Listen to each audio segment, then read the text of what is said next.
You need to raise $24,000 by the end of the week, or you're going to lose your home. As those words began to soak in, a dark cloud begins to hover over your heart. Thoughts begin to roll in. What kind of a man am I that I cannot even keep a roof over my family? Where will we go? Faster and faster, the questions come flooding in. What will happen to us? What will happen to my children? What will my children think of me? How will my wife look at me? How will I be able to face her at the end of the day?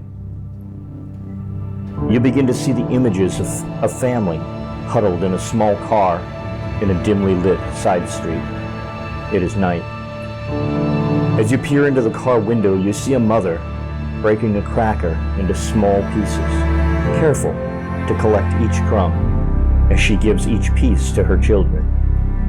She is left with none. Your heart plummets as she looks up at you with desperation spilling from her eyes and her tears weighing heavily on her chin.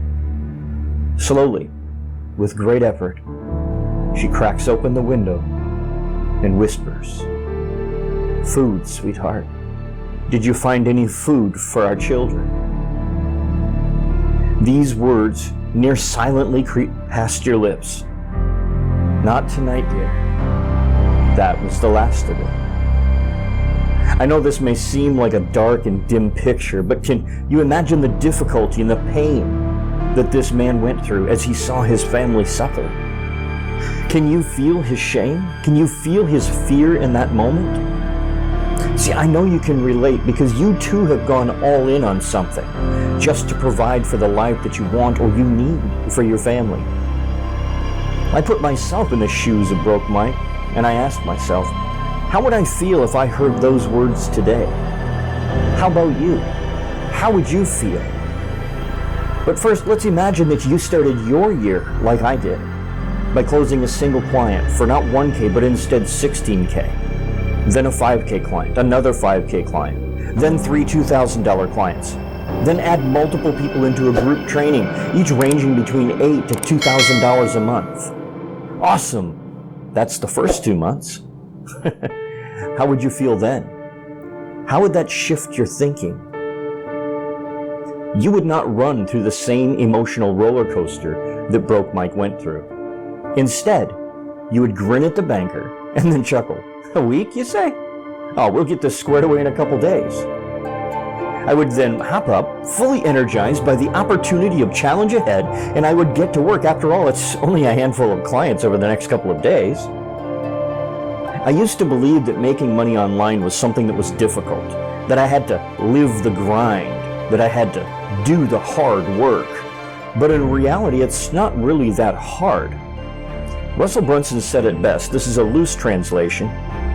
Find what the market wants, create it, offer it, and deliver it. It's not as hard as you think. I'm a master of breaking things down into the simplest forms and taking the hard work out of it. Tactically, every effective process can be streamlined and made to be more efficient. You can continue to hustle and grind, or you can choose to learn from someone who has already walked through the path and come out with amazing results on the other side. It's up to you. You see, Broke Mike would foolishly go out looking for a job to get by and keep his family from starving. Abundant Mike would send me a DM, learn from me, buy a new home for his family, cupboards full, overflowing refrigerators, and heat and shelter from the storms. Who do you want to be?